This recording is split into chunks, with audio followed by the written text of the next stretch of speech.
раскрываем правду о звуках Марса. Они приглушенные, медленные и немного жутковатые. Но почему? Все дело в том, что атмосфера Марса в 100 раз тоньше земной и состоит в основном из углекислого газа. Это значит, что звук распространяется медленнее и не может пройти так далеко. Если бы вы щелкнули пальцами на Марсе, вы бы едва что-либо услышали. Лишь мягкий, словно подушка, хлопок. Очень низкие температуры делают звуки еще тише и ниже. Но благодаря марсоходу Perseverance мы фактически записали настоящие звуки Марса.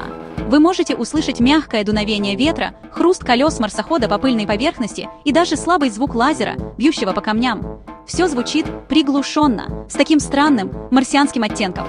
Так что в следующий раз, когда вы подумаете о Марсе, представьте себе мир, где звук — это что-то неземное,